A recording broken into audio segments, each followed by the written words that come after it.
Hail, Skull, and welcome back to Excarnating the Lamb.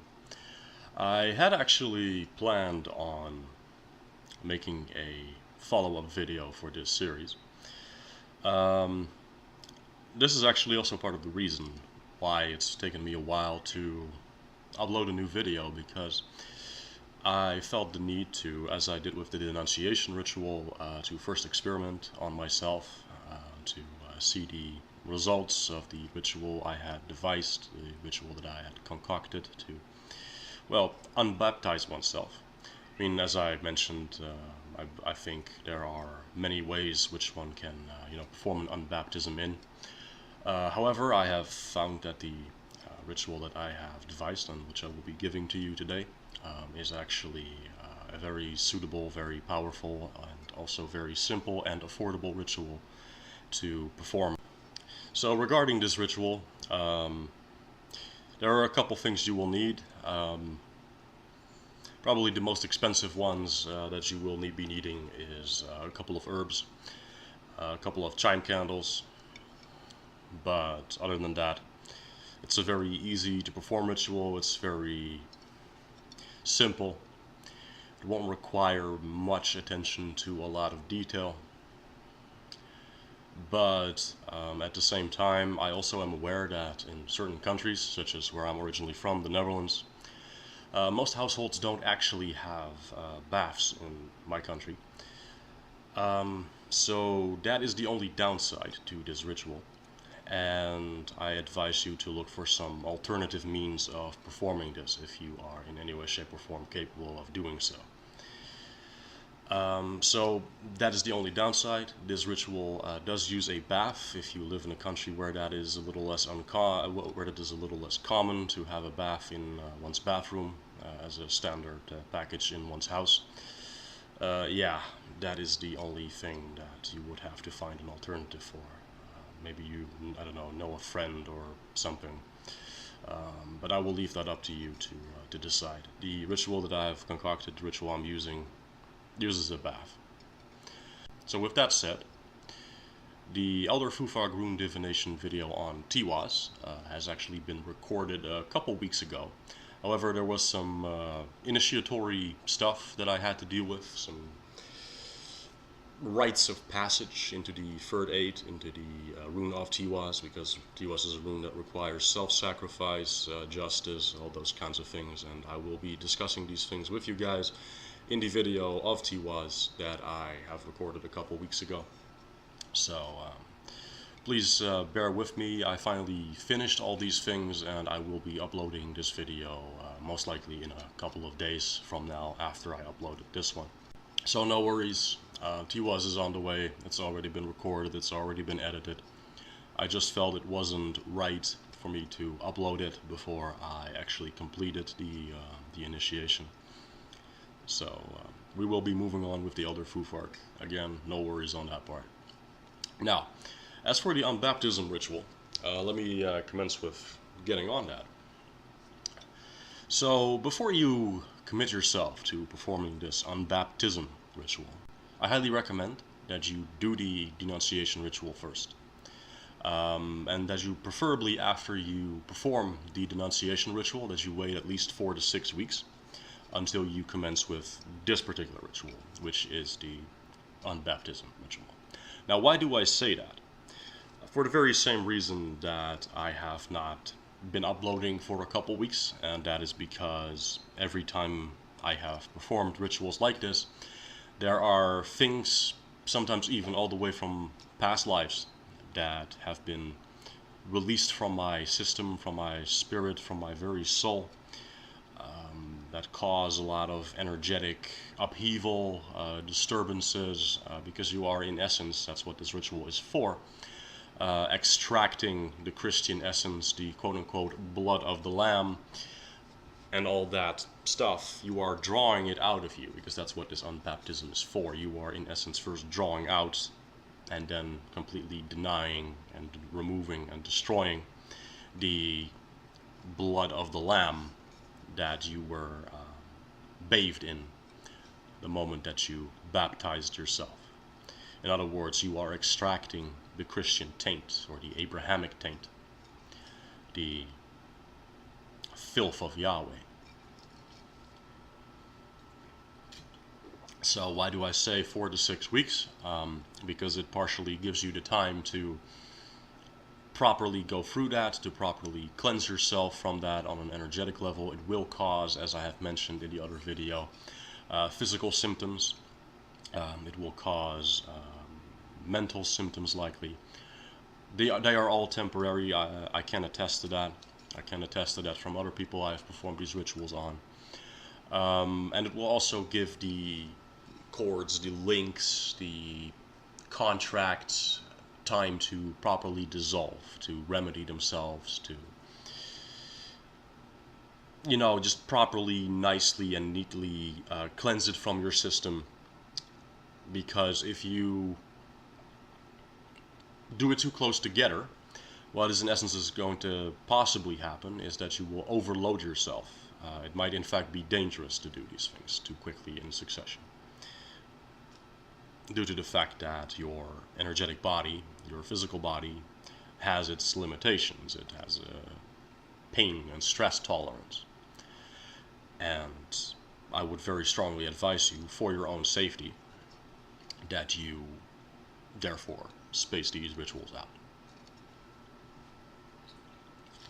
Now, would I say that doing these rituals too close together would kill you? Probably not, unless you are already in a rather horrible physical condition.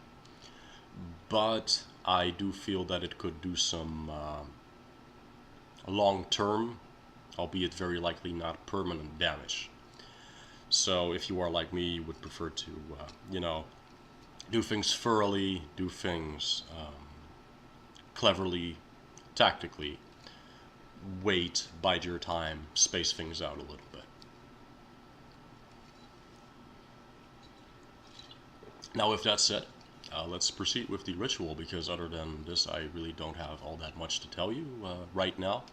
There are some things that I would like to share with you at the end of this video, but you are here for a ritual, and so I will give that to you. So, what you will need for this is, as I mentioned, you will need a bathtub, filled with water, obviously. Temperature of the bath matters not, so if you are someone who likes your bath steaming hot, that's fine. If you are someone that likes a cold bath, that's fine. If you like it anywhere in between, that's fine too.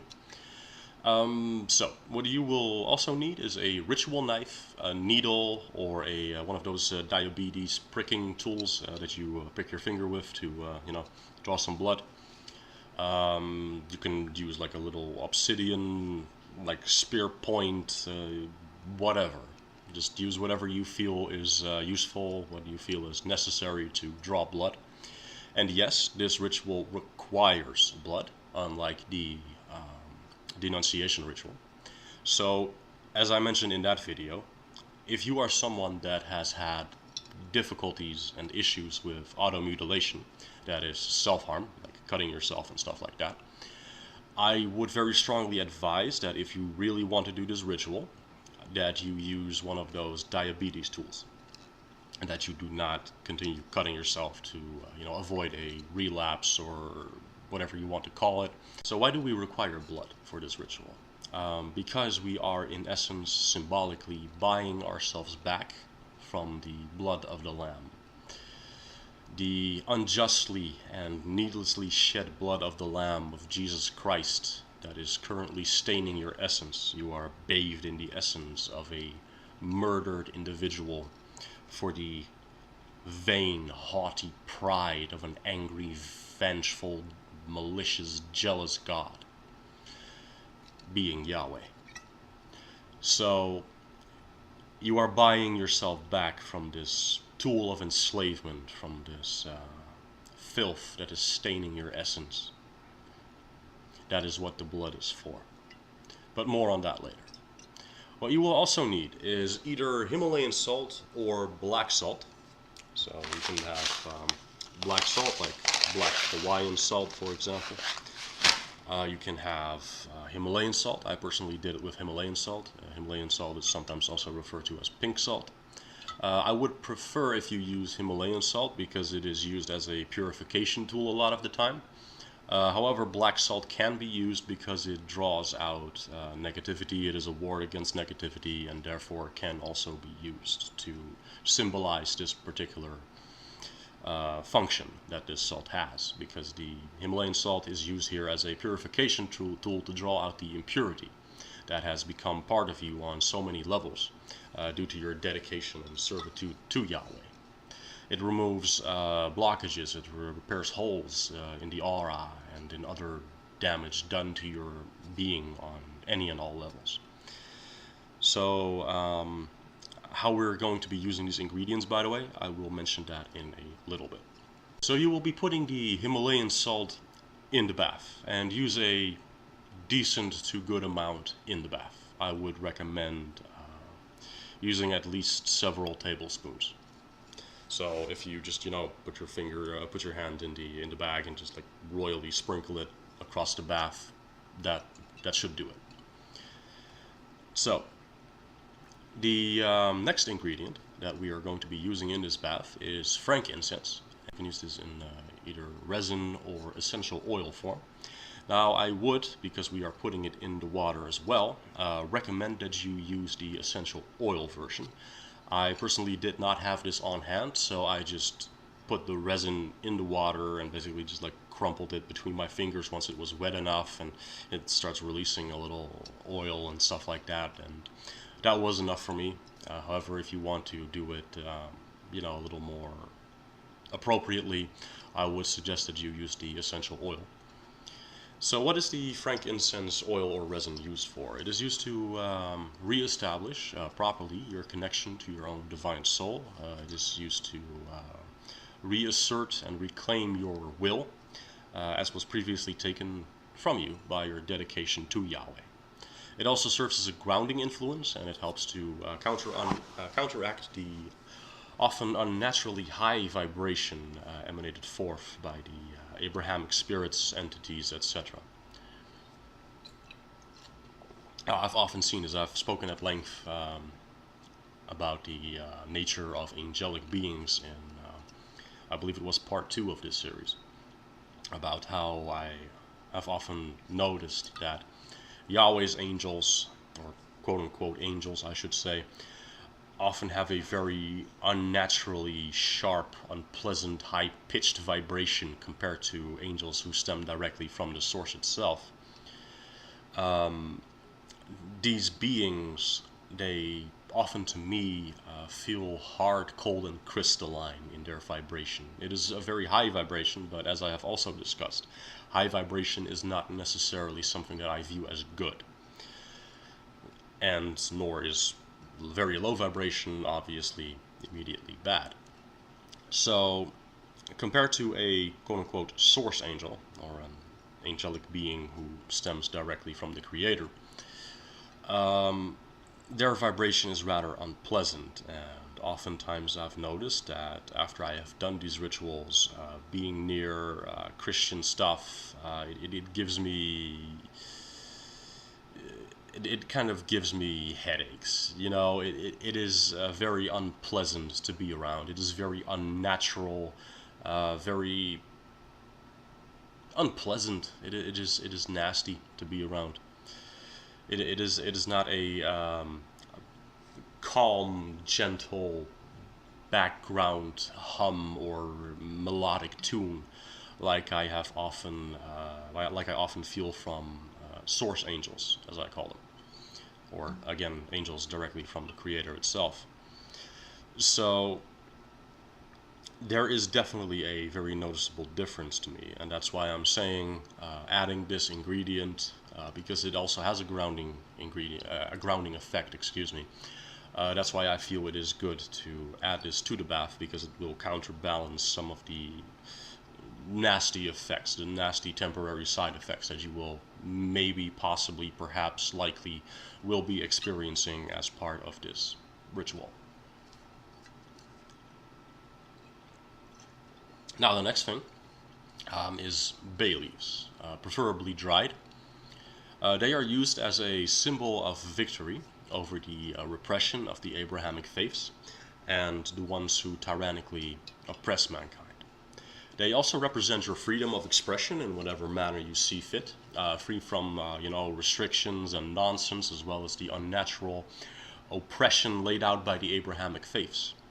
Through adding these bay leaves to your bath, you're in essence just saying like, I'm following my own song. Now, why do I say that bay leaves are a symbol of victory? For the old Roman emperors, for generals and stuff like that who were victorious in major battles and campaigns and stuff, they would often have like laurel leaves, laurel crowns on their heads, and this was used to mark them as great victors and triumphant individuals, basically. So this is why you are adding this. It's basically a nice little fuck you. Like, look, I'm coming out of your repression, out of this ridiculous nonsense, this inhuman bullshit that you've placed on me, that you have enslaved me with for who knows how long. So it's more of a symbolism than anything else. But of course, bay leaves have many other properties that are good and healthy, and that will contribute to the positive effects on this bath as well. The next ingredient we will be adding to the bath is lemon balm. Now, lemon balm is a highly magical herb, and it represents your unchaining from limitations. It symbolizes happiness, abundance, and it is a sign that you, from now on, will feel worthy and ready to receive all that you deserve. Like in the New Age movement, you often hear like, I open myself up to infinite abundance and stuff like that. And there is some truth to adopting an attitude like that, and it actually working. I've noticed this. So basically, by adding this lemon balm, you are having this dual effect of unchaining from limitations. Because, I mean, let's face it, Christianity and the other two Abrahamic religions are all focused on what comes after life. It's all about, be a good person, and then Yahweh will love you in heaven. But until now, you should suffer like a little dog, right? And you should just be put down like one. You should just be sitting in misery. You should just like, suffer. Because the Bible actually says these things, right? The Bible actually says like, blessed are the persecuted, blessed are the downtrodden and the poor, and blah, blah, blah. And that's, of course, a very sickening, fucked up attitude to take. You're telling me that I should be suffering, that's a good thing? How does that even make sense? It doesn't make sense unless you're an absolute masochist, and I am someone into BDSM, and even I find that's somewhat ludicrous. So, it's something that's a little gross to me. And if you are sound of mind, I'm hoping that you will find that gross as well. I mean, nobody wants to have a messed up life. Nobody wants to suffer. There is a difference between wanting to suffer and finding it, sometimes necessary to go through hardships and negative experiences in order to grow. But here you are basically saying, I am unchaining myself from the limitations that were placed upon me by my contract with Yahweh or Allah or whatever. So you are saying that partially by adding the lemon balm. And you are also at the same time saying, because these limitations have now fallen off, I am opening myself up to the infinite abundance that I am worthy of. Lastly, what you will be adding to the bath itself, in terms of the actual herbs, is white sage. Now, why white sage? Because white sage is, as probably every single one of you knows, a very useful, very powerful cleansing, rejuvenating, revitalizing, purifying herb. Oftentimes it is used in the form of a smudge stick, obviously, where you just smudge yourself and you cleanse your energy, and sometimes it's used in like house cleansings and clearings and stuff like that to drive out negative energy, and sometimes it works to drive out negative spirits. Usually a little more work is required for that, but the point is clear. It's a purifying herb, it's a cleansing herb, and even though we are not actually burning it, it is still a symbolism that we are adding to this bath. So in this case, it symbolizes that it is a cleansing of one's own essence, one's own energy, and that we are clearing ourselves in combination with the Himalayan salt from the filth of Yahweh, as well as his many slaves, including the one that may still be at this point attached to you, namely your quote-unquote guardian angel, aka your jailkeeper. So, the last thing you are going to be adding, mandatorily, to this bath is your own blood. And this blood should be freshly drawn. Now again, no matter what the tool is that you draw it with, you probably should add this last, and the reason for that will be expounded upon in a little bit. So I would advise that if you are setting up the bath, you wait with drawing the blood until the very end, until you have also written the document that I am having you write, just like in the denunciation ritual. Now, here's the kicker. Don't worry, it's not going to be 12 pages long like the other one was. It's literally going to maybe be 1 to, if you write really big, 3 pages. So, no worries, it's not going to be like you're going to sit there for 2-3 hours just writing complicated legal language and stuff like that. There's a little bit of that involved, but it's not going to be as obnoxious as the denunciation ritual was. So, but anyway, because this is the last mandatory ingredient for the bath, and I'm just doing this in sections, we will be discussing why you are adding the blood. Now, the blood is necessary for both the bath as well as the accompanying document, as I said. And as mentioned, this is done to buy yourself back, symbolically, from the needlessly shed blood of the Lamb. Because quite frankly, we are not quote-unquote sinners. That is a Christian concept. At the end of the day, we incarnate to learn. We incarnate to experience things. We incarnate for a various amount of reasons. For a variety of reasons, I should say, excuse me. We're not sinners. We don't need a savior. We certainly don't need some alien interdimensional being telling us how to live our lives. Help is of course accepted, welcomed. Visitors are welcome here on planet Earth, in my opinion, so long as you respect the fucking rules. And Yahweh has not done so. He has tried to set the rules for us. So, this particular one, Yahweh, demanded from us that we submit to him and that we subjugate ourselves. And he has placed this little trap of benevolence and love and light, supposedly. But of course, if you have ever read the whole Bible, you will quickly come to find that Yahweh is actually a very sick, violent, malicious being that really loves bloodshed. And that really, really takes delight in punishing tens of thousands of people for the fuck up of 1 or 2 people.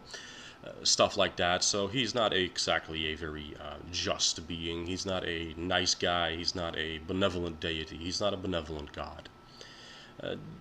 So if you've watched all the previous entries in this video, you will understand that. And if you have done research on your own, you will most certainly understand that. I have no doubt about that. So you are hereby, by putting, even if it's just a few drops, if you are adding that in the bath, and you eventually take your seat in the bath, if you sit in the bath, if you lay in the bath, you are starting the process of buying yourself back from the unnecessarily shed blood of Jesus Christ. So you are giving this blood with even these few drops more potent than the forced slaughter of a vain god's supposedly first and only born son. His entire life spent for what? Yahweh could have just said, I forgive you. All Adam and Eve supposedly did was eat a fucking apple. Okay. So basically what you're doing with this symbolism is you're saying, no, I am not under this law. I don't need, I reject, I refuse this sacrifice. because it was unnecessary, it was needless, it was disgusting, it was shameful. Christ could have had good intentions, and I quite frankly don't care. I quite frankly don't care if Christ had good intentions or not. The fact remains, it was unnecessary. And one man, no matter how perfect he was said to be, cannot take responsibility for an entire fucking race. We all should take responsibility for our own actions. And that is another thing that you are symbolizing with this blood. You're saying, this is my blood, this is my life force, this is my life, this is my willing sacrifice. I am sacrificing this blood of myself to myself, for I knew no higher. I am going to say, I am my own deity, but I will also understand that my actions affect and influence everything and everyone around me. I am a part of the source. I have a responsibility to act nice to other people. I have a responsibility to protect those I love. I have a responsibility to own up to my own fuck-ups. I have a responsibility to do all these things. I have a responsibility to, in some way, shape, or form, understand that there are greater things at play here than my own stuff. But at the same time, I am also not meant to subjugate myself. So you are recognizing yourself as your own master, as it should be, as a divine, immortal soul. You are cleansing yourself of the unquenched bloodthirst of this maniac, of this Yahweh Sabaoth, of this creator of the hosts, of his army of wannabe angelic servitors. And if you feel it is right, you may consider adding hyssop. You may consider adding rue. I purposely avoided adding hyssop, even though these two ingredients are obviously a staple of uncrossing baths, for example. Why did I avoid adding hyssop? Because it is something that is in the Bible itself mentioned as a cleansing herb. And as part of the symbolism, I kind of wanted to distance myself from that symbolism in this particular instance because of the effects of what it is supposed to be doing. So that's the reason I did not add this to my own list. However, if you feel comfortable with these two ingredients, if you feel that it is right for you to add, then you are more than welcome to do so. I really don't care. You can customize this ritual a little bit. If you want to add a couple more ingredients, that's fine. If you want to swap out one or two ingredients, if some of them don't feel quite right to you, like I said, for example, Himalayan salt, you can switch it out with black salt, whatever, that's fine.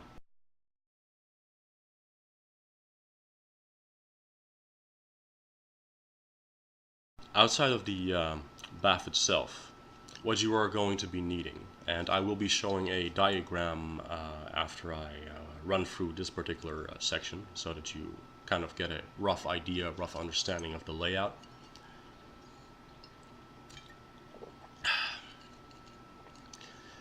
So what you will need is 5 candles, 1 white, 1 black, 1 green, 1 red, and light blue. 1 stick of incense of your choice. It doesn't really matter what it is. I would, however, advise that you, I don't know, maybe use something like dragon's blood. I think I use dragon's blood in my own ritual. But something along the lines of healing, of protection, of purification. Something along those lines would be a good choice for this incense. But at the end of the day, it doesn't really matter. It's more of a symbolic gesture, and we'll get to that in a little bit.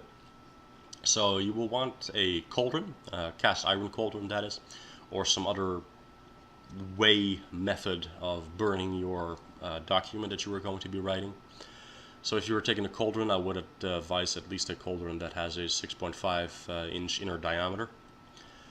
You will want some matches and or a lighter. Obviously make sure that you have enough matches, that your strip is working, that your lighter has enough fluid, because once you start the ritual, as always, you can't leave the ritual space.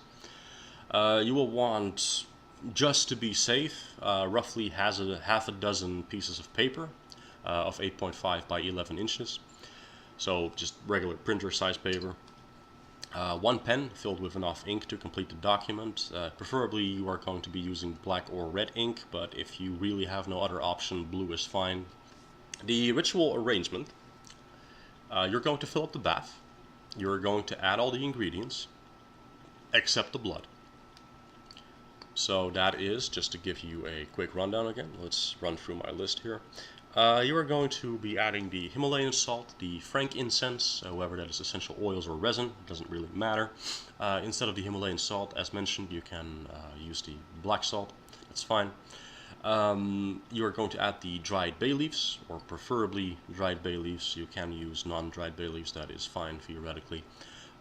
You're going to add the lemon balm, you're going to add the white sage. Now, after all that, you're also going to add your blood, but not yet. You're going to arrange the candles in the following manner. An upright pentagram from how you are facing it from the bath. So, you are sitting in the bath. The way you are looking at it, you are going to create an upright pentagram. That means that the white candle, which is going to be the top point of the pentagram, is going to be furthest from you.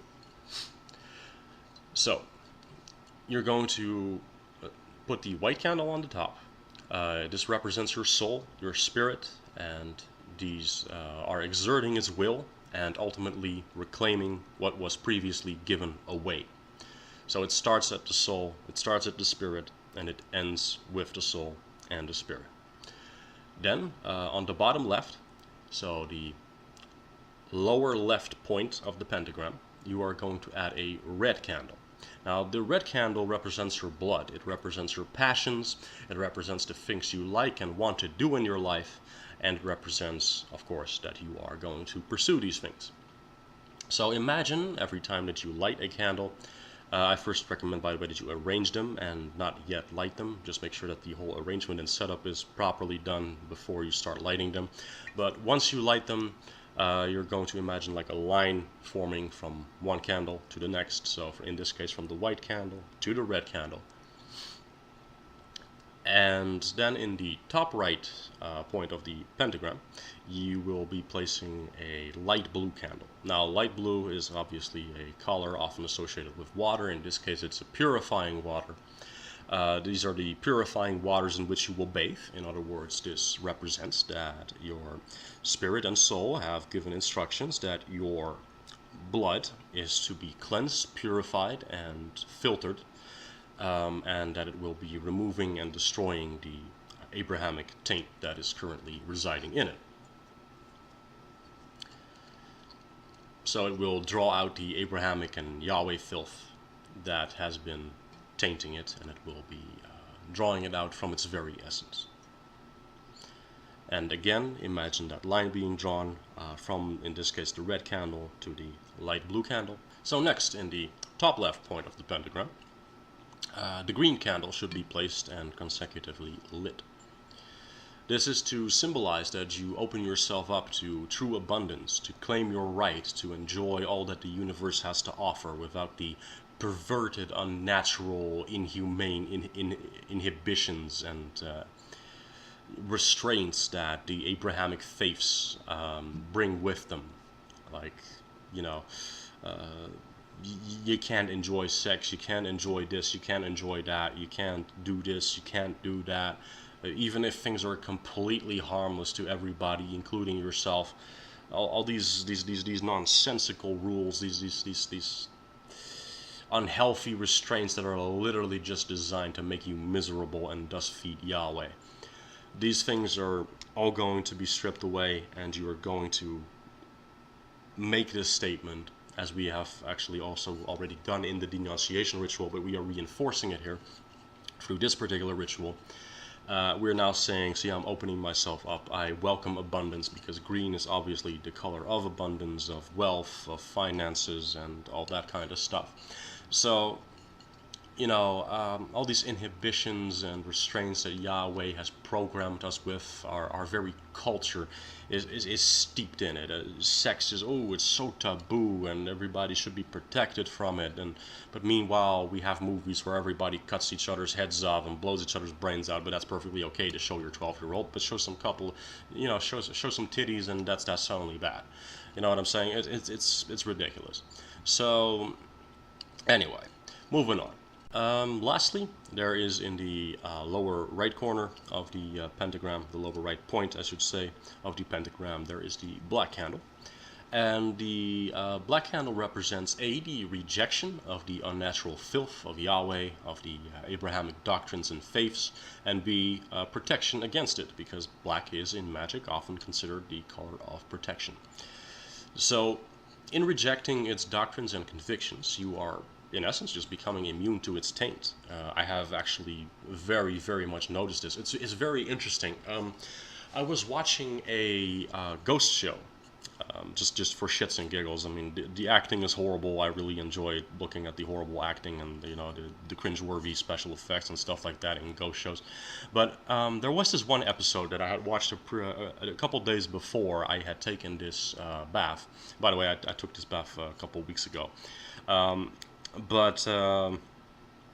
Yeah, no, it was really strange because in one of these episodes there was this woman that was walking through the woods and she started hearing this like Gregorian chanting. And before I did this uncrossing bath, this unbaptism bath, excuse me, I felt this weird melancholy feeling. And back when I was still identifying as a Christian, I thought Gregorian chants were beautiful. Now, it was really strange because this episode, I watched this again, like I said, a couple days before I took the bath, and I had this feeling of, oh, it's beautiful and blah blah blah, but there was this eeriness to it at this point already. Now, this same episode, because I didn't quite watch it all the way through, came on again a couple days after that when I was just watching it online. Because it was in a playlist, and I was just running through the playlist, and I was just sitting on the couch, and I was just chilling out, relaxing, and the same episode came on again, and it was that same scene where the woman was walking through the woods again, and she heard that same Gregorian chanting, and this time I was looking at my roommate who just came walking out of the room as that scene had just played, and I went like, "Hey, dude, you know what? Gregorian chants, remember how I said to you that I used to find them beautiful?" And they're like, "Yeah." And I'm like, "Well, remember how you said that you always felt they were really, really creepy?" And they're like, "Yeah." And I'm like, "Well, after I did this unbaptism, I can't help but feel the same way about it." And they're like, "Really?" And I'm like, "Yeah, it's very strange. It shouldn't like just flick like that, but it did. It's very strange. It's almost as if there was some sort of zombification drawn out of me. Now, zombification, of course, is something that you commonly hear of in like Caribbean magical systems and African systems and stuff like that. But I am very much convinced, especially due to the location of the supposed guardian angels. They're often located in the spine, as I have found, not only with myself, but also with my friends who were previously Christian, who I've helped out of it. They seem to be located in the spine, and that is an area that is commonly targeted for zombification. So that is the weird part. I very, very, very strongly believe that there is an element of automatic semi-zombification that happens when one is baptized, when one accepts the blood of Christ, when one accepts Jesus as their Savior, when one accepts Yahweh as their God. I very strongly believe that there is a magical component to these baptisms, and I think that that is why this bath that I have constructed is very, very effective in countering it.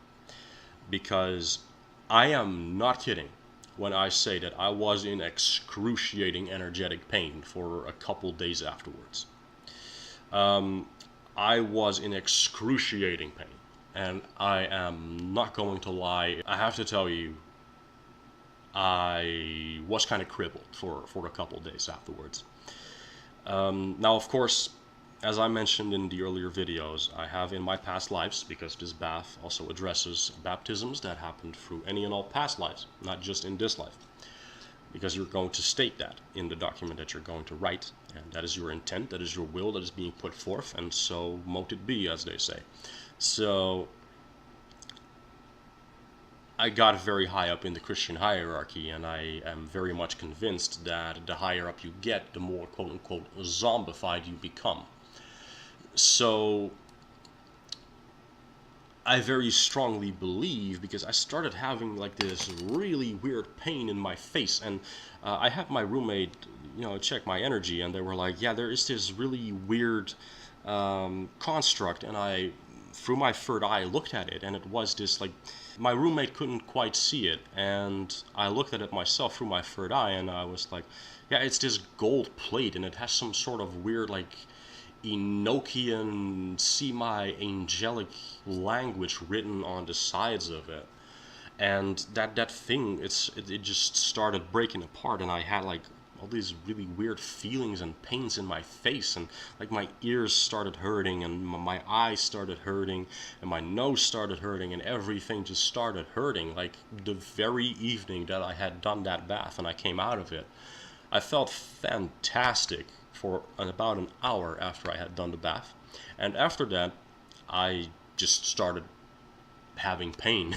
So this is, again, as I mentioned in the beginning of the video, part of the reason I haven't uploaded anything in a couple of weeks, because I just had to filter all this shit out, basically. That's a little bit of an interjection, personal experience, and my own personal experience from this bath after this ritual. So that's something you may potentially come to expect when you are performing this. But lastly, from the black candle that is in the bottom right corner, you are going to visualize the line being drawn back to the white candle, which is of course at the top of the pentagram. So the next step is to add the cauldron in the center of the pentagram, and it is in this cauldron, of course, that you will be burning your document pages. However, before we come to the document, we are going to want to add some incense opposite of the white candle. So in essence, the pentagram roughly becomes a hexagram, so a 6-pointed star. This is done for two reasons. We want to send a message to Yahweh. The hexagram is sometimes referred to as the Star of David, of course. It is the symbol that you see on the flag of Israel. However, the hexagram also carries in and of itself all the alchemical symbols for the four primary elements, save for the spirit. So air, fire, water, and earth. Just look up how the alchemical elements are displayed in terms of these particular elements. So you will see that they're basically a upright triangle for fire, a inverted triangle for water, an inverted triangle with a stripe through the bottom part of the triangle for earth, and then the inverse of that for air. So if you place two triangles, one upright and one inverted, over each other like that, it basically has in and of itself all four alchemical symbols for all four of these primary elements. So we want to use the energies from all these elements, as well as the will of our spirit and soul, to assist us in completely and thoroughly removing the taint of the baptisms that we have undergone either in this life and or in previous lives. So a diagram for all this will be shown now.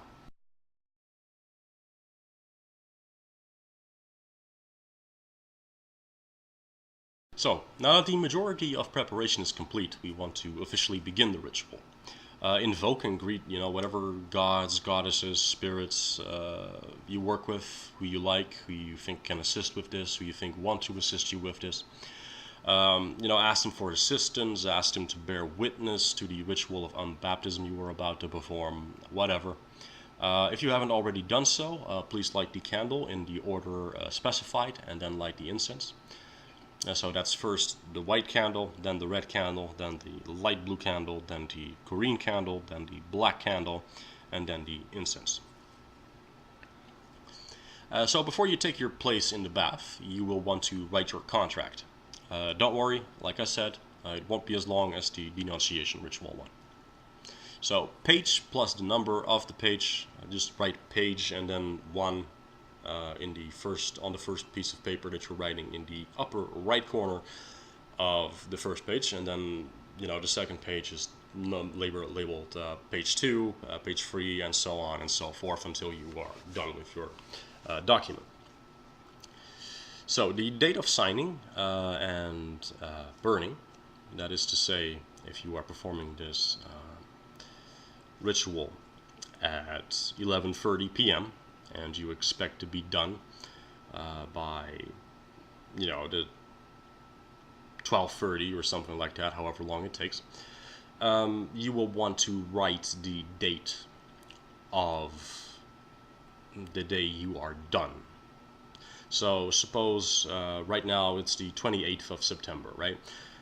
Suppose that in 10 minutes it would be the 29th. You will want to write the 29th in the upper left corner. And you only have to do that on the first page. So now once that has been set up, you will write the following, and I will just display that in text because I don't really feel like I have to drone that all up. You can just read it off of the screen and then go about your ritual.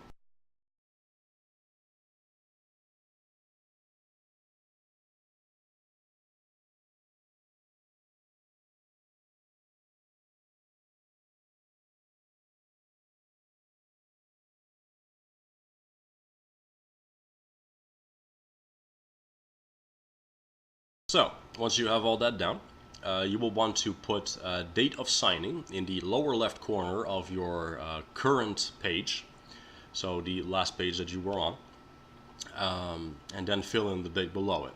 Again, yes. At the bottom center, you write blood signature with enough space below that line to add your blood. And then on the bottom right, you write full name, date of birth, and signature, and write this information below it. So make sure that you have enough space for that, obviously. Now it is time to draw your blood. And remember, you have issues with auto mutilation or whatever, be smart about it. Don't, go cut yourself. Just use a diabetes prick thing. And draw it with the desired intent, however. So as you are drawing the blood, you will want to have the intent of why you are drawing it very firmly fixed in your mind. Through whatever means you are drawing it, doesn't matter, just make sure that you have it fixed in your mind. So you are giving this blood of yourself to yourself, and to bear witness on the document you will be burning, to buy yourself back from the blood of the Lamb, of course.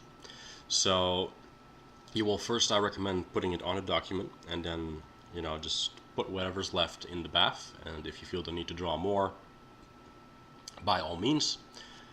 Just don't bleed yourself dry, obviously. Don't go cut any arteries. Don't do anything stupid. Just a couple drops in the bath is all you need. One drop on the paper is really all you need. So once you put the drops in the bath, you will want to state something roughly along the lines of myself to myself, I give this blood to wash myself clean from the needlessly shed blood of the Lamb.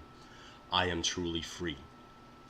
Something along those lines. If you feel that is a little too cringy, by all means change it. I don't care. It's your party. It's your ritual. Go ahead. So, as I said, put a drop or two underneath the blood signature area on the final page of your document. You are now, after a brief moment of contemplation, of course, ready to burn the document in the cauldron in the center of your hexagram/pentagram. So burn the pages in order of the way you have written them. So after you burn this document, and all the candles are burning, the incense is burning, you may take your place in the bathtub. So sit for a while in meditation and contemplation, and visualize the essence of the Abrahamic religions, of all the taint and all the inhibitions and restrictions and links that it brings, as well as your ties to its god and gods and avatars and whatever else you have, leaving you entirely. Visualize your supposed guardian angel disconnecting from you. If you are aware of where they are located, by all means visualize it that way. Otherwise, just visualizing that it's happening is enough. But do not force that connection, because even if they are not immediately leaving you, they will be leaving you, as I have already stated in the denunciation ritual, but they will have to disconnect themselves, and that depends how long that takes on how deeply they were put in by either your actions or the actions of someone else, or the actions that you have taken in previous lives, and or a combination of all these factors. So, again, as discussed in the denunciation ritual, it will take time for these connections to truly fade. So we are beginning the loosening, we are unlocking all these seals that are holding these things together, and we're just letting it go. And part of the reason we're doing this ritual on top of the ritual of denunciation is to go deeper, more formal, and to work through a step-by-step spiritual liberation path-working program, as it were. So you will finally and truly be free to, quote-unquote, do what thou wilt, if you want to put it that way. After you have sat in meditation for a couple minutes, you will need to submerge your entire body in water from head to toe. Now, of course, I'm aware that most people's bath, mine certainly isn't big enough to submerge your entire body in. So you will want to do it in stages, like, lean back and just submerge yourself, your back, your buttocks, and then lean forward and submerge your face, submerge your arms, stuff like that. Now, if you have problems with your ears, by the way, I recommend that you use some earplugs or something like that, because you don't want to, get an ear infection as a result of this stuff. But yeah, it is what it is. Do what you need to do. Just make sure that your entire body is submerged. That includes hair, that includes pretty much everything, your extremities, your genitalia, all of it. Just make sure that everything is wholly submerged at one point or another in the ritual. Because many Christian baptisms use full body submerging. Of course, Catholics just use the cross thing on your forehead and all that stuff, which is in and of itself a little strange, isn't it? It's almost as if they're sealing the third eye. But anyway, so it doesn't really matter how big your bath is, as long as you can submerge yourself that way. You may, just in case, want to repeat that step of meditating first, and then submerging yourself wholly again for 2 or 3 times. I would advise that you do it 3 times, because, 3, magic number, all that stuff. So that you are sure that you have covered yourself in the unbaptism water entirely, and that you have done it 3 times over to make a statement. So the goal is to then sit in the bath, visualize the connections and energies leaving you, and then relaxing until all candles and incense have burned out entirely. So you are not getting out of that bathtub until all the candles have burned out and the incense is burned out. So after that, just sit a little while in contemplation, I don't know, even if it's just 2, 3, 4, 5 minutes. And after that, you clean yourself through normal means, take a shower, whatever, and you are ready to resume your day. So over the next several days to weeks, you will find fluctuations in your energies, how well you will feel, stuff like that. You will, as I said, perhaps experience very nasty physical symptoms, or you may not feel all that much at all, depending on all sorts of various factors and stuff like that. As discussed in the denunciation ritual, like I said, you may feel sick, you may feel unwell, you may feel lethargic, you may even feel like you're dying. It's really weird. I can't really describe it, but there is a energetic pain that came with this for me that was real intense, basically. So yeah.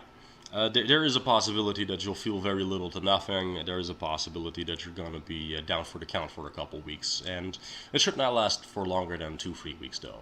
I don't think that's going to be that much longer. Yeah, your life will suck for a while, but after that, it's going to be so much better. You're going to find that all of a sudden you're, people are going to treat you differently.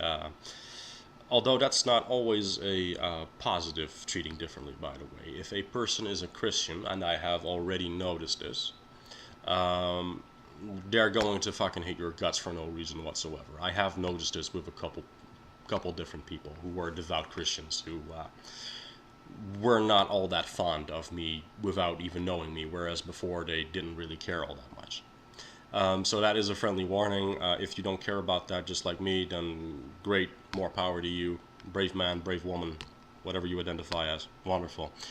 There will, however, be more positive things that will happen. I've, for example, noticed more freedom in thinking, more freedom in not feeling excessive guilt over stuff. You may feel increase in finances, in a healthy sex drive, in all sorts of different areas in your life. I have observed this in people, and it's a good thing in my opinion. I really am not someone who cares all that much about the opinions of other people. Certainly not the opinions of very devout Christians. So I'll take that with I'll take that. I don't care all that much, basically. So again, because this is from the energy of not only this life, but also ties of past lives in which one was a baptized follower of the Abrahamic religions being severed, all that energy needs to filter out. It may wreak temporary havoc on your immune system, so you may find yourself getting physically sick as well. That is another thing that you should be keeping in mind. So you may want to do this over a weekend, or when you expect that your job is going to be a little less busy or something like that. However, after this, you'll find that there's more spiritual energy and power at your disposal. I have very, very strongly noticed that. And it already increased exponentially after the denunciation ritual, but it increased even more so after I did this ritual. My magic has reached points where I'm literally just going, okay, all right. Like I've had others around me comment on this. Like, I mean, for example, spells that were supposed to be of a certain strength went way beyond that. And this is because, or at least very likely is, in my theory, very much likely because Yahweh and that guardian angel are no longer allowed legally to drain energy from you. This harkens back to the contract business that I have discussed in this series, and that I have discussed in my video of August, where I discussed my past life contract that I had made with Lord Agaris, where I was basically sacrificing a monthly contribution of energy to that particular being. So that pretty much concludes the ritual. It is, as I said, hopefully not that complicated. It's not going to be that expensive. You can order most, if not all, of these ingredients and candles and supplies and stuff on Amazon. You can drive to your local metaphysical store, or hell, you may be the type to have like jar upon jar of herbs and ingredients sitting in your living room and in your kitchen. Great. So it's not going to be that difficult. Now, there was one more thing I wanted to say, because I, am pretty much almost done with the runes. We're in the third 8. Tiwas has been sitting on the shelf for about 2 weeks, as I mentioned. Actually, it's been more like 3-4 weeks now. Not 2 weeks, so 3-4 weeks, I think it was. Edited and all. Just needed to fulfill some requirements before I was contractually allowed to upload it. But we will be continuing with the Elder Fufark in, a couple of days from now, probably. And I have therefore decided that I would like to, start some new series here and there. One of them is, as I have previously mentioned, I think it was all the way at the beginning of the second 8, where I had this idea where I wanted to discuss specific deities. I want to look into different magical systems. However, if you guys feel that you would like to have a video done on a specific topic relating to magic and or spirituality, that is one of my requirements. In fact, it is the only requirement, really. I am already going to be doing a video on sex magic. I'm going to be doing a video on spirit spouses. I'm going to be doing a video on vampiric magic, vampirism, stuff like that. I'm going to be doing a video on, let's see, a couple of other things. Cypher, or however you want to pronounce it. So Freya's magic, in other words. I'm going to be doing a video on a couple of other things that I have planned. I had one of my viewers ask me a very long time ago what being a shaman means to me. So I will be doing a video on that. And if you guys have any other questions or requests or stuff like that, by all means feel free to ask. I would love to have some input on that. So please let me know, comment down below, whatever you would like to see. And yeah, that concludes this video. So thank you all so much for watching. I wish you good luck with the ritual, and I will be seeing you all next time, likely in Tiwaz. Now keep in mind, if you are watching Tiwaz, the stuff that's discussed in there, it's at this point pretty old news, so keep that in mind when you're watching this. The lessons are, of course, as always, applicable to the rune itself, but the events that are discussed from personal experiences are over and done with.